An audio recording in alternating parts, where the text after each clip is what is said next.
Good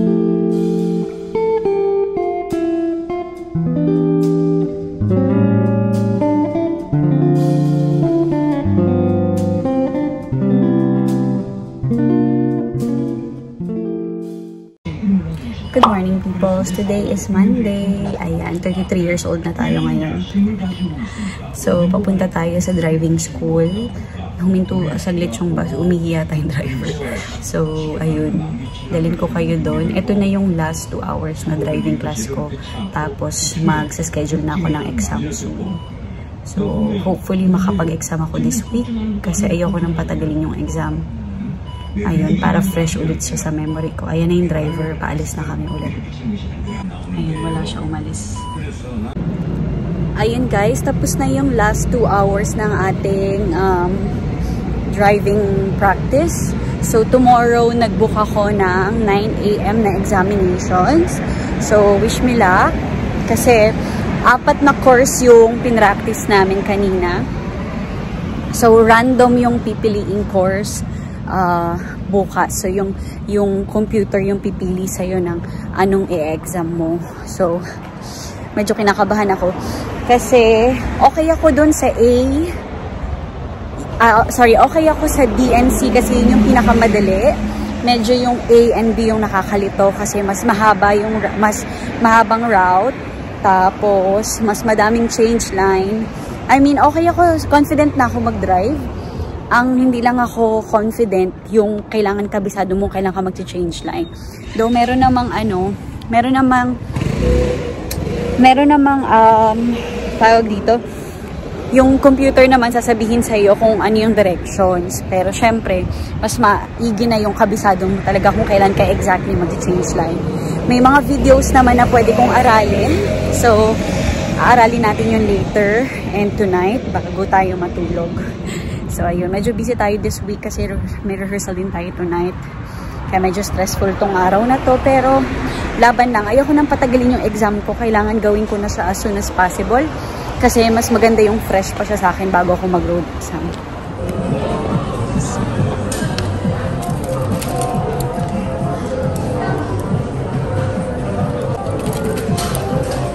Nakapagpa-wax na tayo ng eyebrows. Ngayon naman, imimit natin si Jalwin. Ang ganda. Mas mura dito kaysa sa Hong Kong. Magmimit kami ni Jalwin ng 12 noon. Padating na siguro yun. Si Opa. Pogi, oh. Naka ng toots, ah. Naks naman! Opang-opa ka naman! Yan, nakaupo kami sa sahig. Hirap na hirap siya magtanggal ng sapatos niya.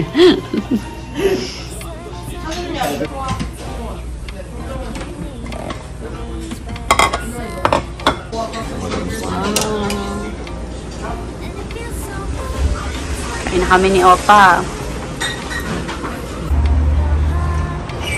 Pat yun yung Mang Jalwin. Uy, may ballet dancer. Ng Blackpink. Ay, ang ganda ng bulaklak. Bayabas lang, bayabas. Bayabas, ah. O nga, no. O, bayabas yan.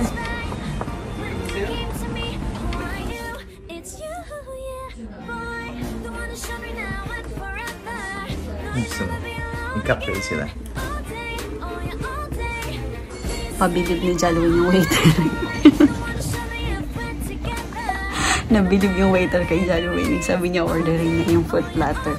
Tapos sabi ng waiter, ha? Talaga? Ito, mahal to. Ayaw siyang paniwalaan na kaya niyang bilhin. Ayan, yung food platter.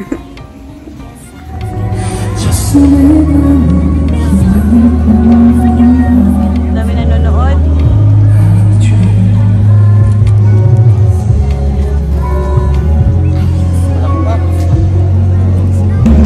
Shopping si Sir. Nakaano siya, expensive na lahat-lahat. Ang brief niya, Uniqlo lang naman. Naka Dior ka pa, brief mo, Uniqlo lang. Bayern. Bye-bye. See you tomorrow. See you. Ingat.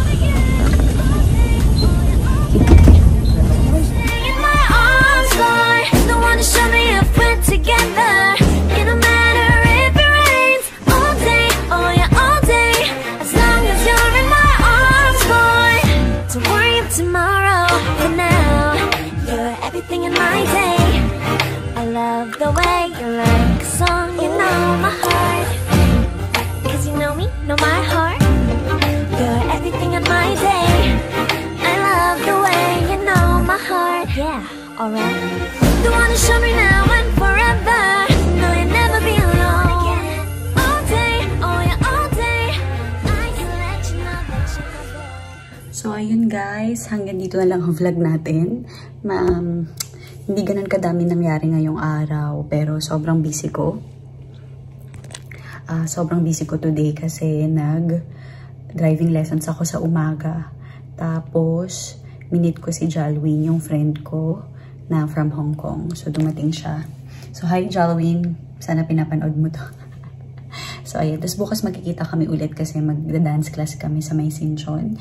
Tapos may rehearsal na naman ako sa hapon. So, this week talaga until next week, sobrang busy natin dahil nga meron tayong performance na sinalihan. So, meron 3 days yung show. So, from 20 to 22 ng October yung show. So, kaya busy ng vlog. Tsura natin. Naligo kasi ako. Pinapatuyo ko lang ng konti yung buhok ko. Tapos nag-skincare na tayo. Then matutulog na rin tayo kasi yung pagod natin wagas. The next day. Hello peoples! Good morning! Today is Wednesday. Hindi tayo pala nakapag-video yesterday kasi sobrang busy ng araw na yon. Tapos ngayon may rehearsals na naman ako. Next week, prod week na namin kaya mas busy tayo. Tapos later after rehearsals, imimit natin ulit si Jalwin. So, ayan, nandito na ako sa bus stop kasi mga 6 minutes pa bago dumating yung bus.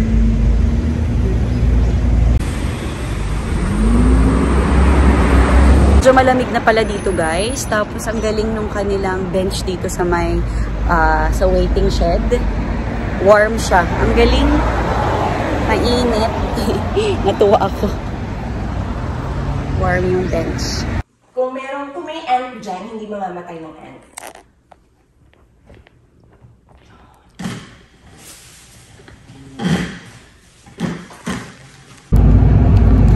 Tapos na pala yung rehearsal, guys. Papunta na tayo ng Sinchon. Imimit natin si Jalwin. Magla-lunch kami.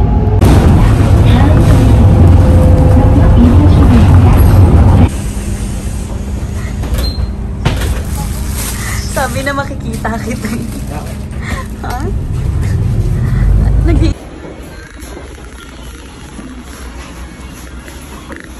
Lunch na kami ni Bossing.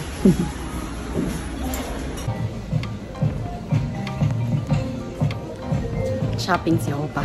Shopping ka na naman, Shopping boys. sa Olive Young.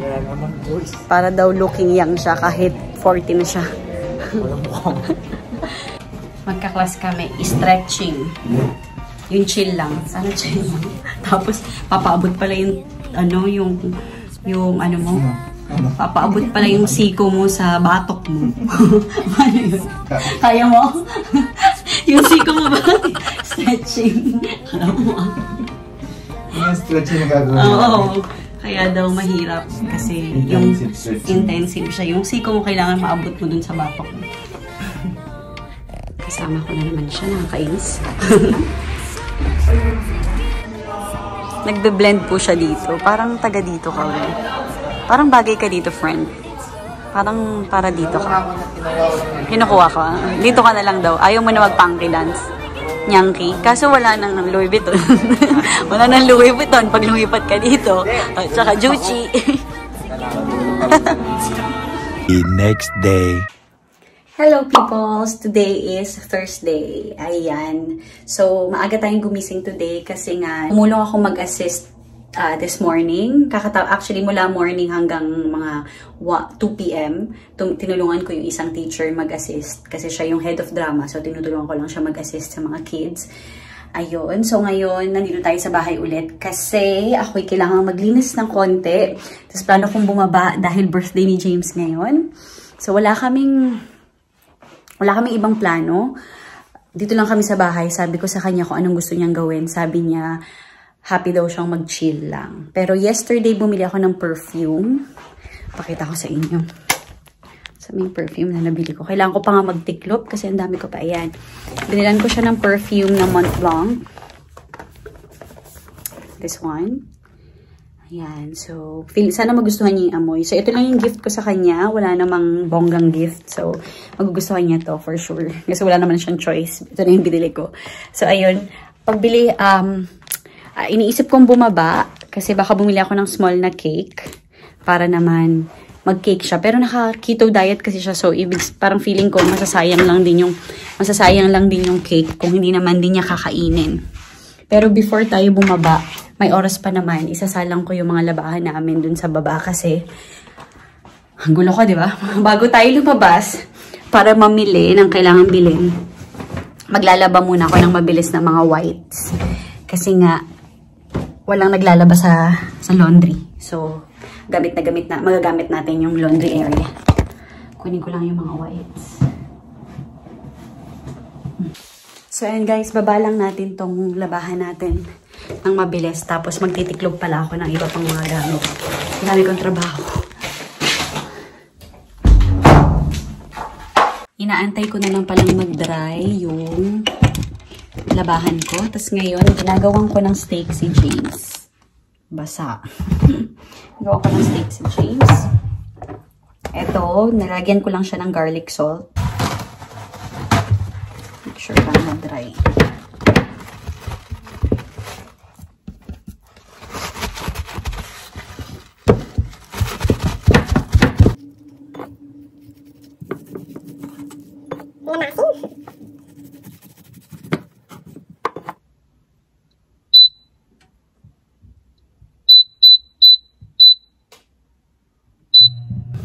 Dapat bibilan ko siya ng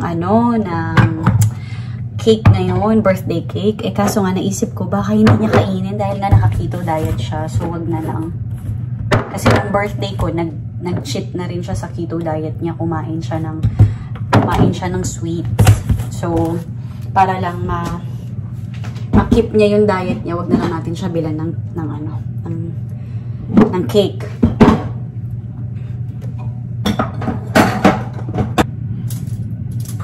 Ayusin lang natin yung kitchen para malinis-linis na. Kasi bukas, busy na naman ako. May rehearsals tayo na gagawin.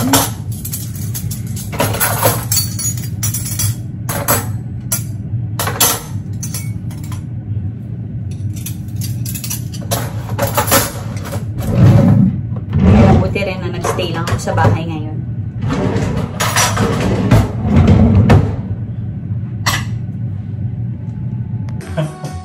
Happy birthday, Sanford! How old are you now? Meaning of life is the answer. Apparently 42. Can't see your face because it's got the phone in front of you. Happy birthday to you. That's your birthday cake, my love. Oh, thank you. That's good. Steak. Yan ang kanyang food.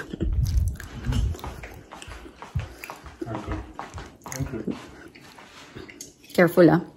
Ayan, nakabihis tayo kasi magjo-join ako sa CrossFit ni James. Guest lang ako for tonight kasi available ako. So, try natin. Kailangan ko na ding pagpawisan kasi ang tagal ko nang walang workout ng yung talagang pawis na pawis. So, let's try this tonight. Mukha namang masaya kasi how many times? It's your 4th time doing this? 4th or 3rd time? Yeah. So, tatry namin. Tatalunin ko to. I'm stronger than him, so I can do it better. Tapos na pala kami mag-workout ni James. Ngayon, gumagawa ako ulit ng feta cheese na may tomatoes and yun, feta cheese pasta. So, ayan, cherry tomatoes to. Tapos, this time, ibibake ko siya. Last time, niluto ko siya sa pan, diba? So, this time, ibibake natin. Yan na, naka-ready na siya. Ayan na guys, nilagyan ko pala ng chili flakes. Tapos, i-ready na natin ang ating oven.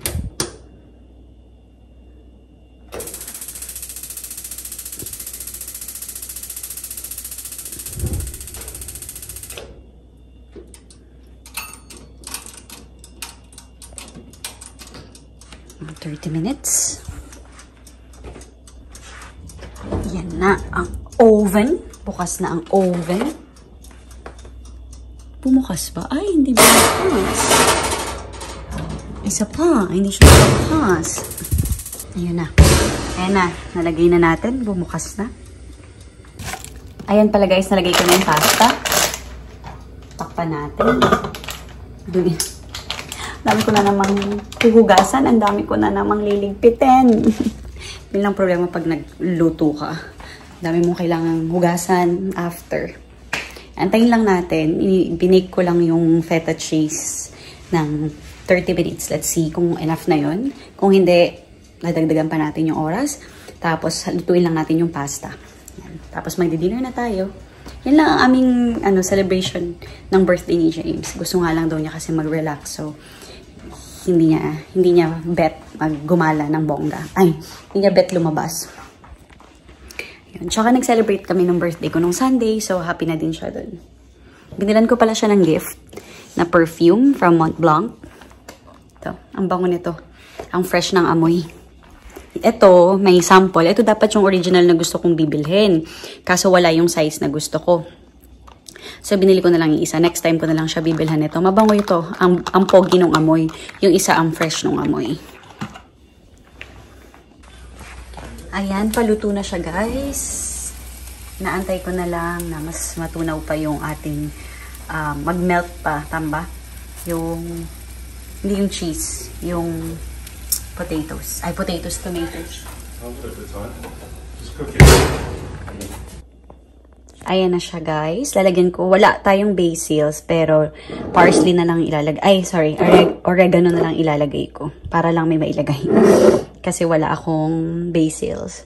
Tapos ito na yung pasta. Ihahalo na natin sila together. Looks good, guys. Parang mas okay ito kaysa nung ginawa kong una. Uy, ang dami ko nalagay.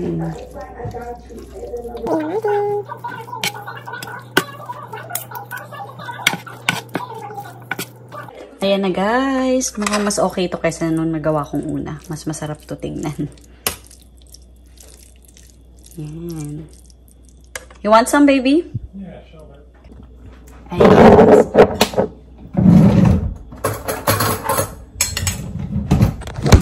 Natikman ko siya. Mas masarap to kaysa sa una kong nagawa. Kasi mas creamy siya. Kita nyo naman. Kasi onti lang yung pasta na nilagay ko. Hindi katulad last time. Ang dami ng pasta pala. Ito perfect talaga yung dami ng pasta. Yung itsura niya. Try natin.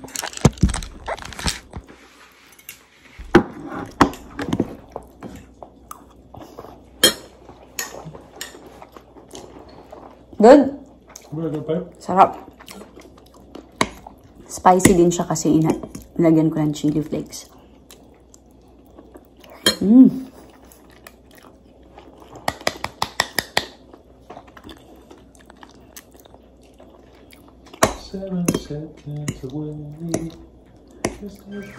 Sarap.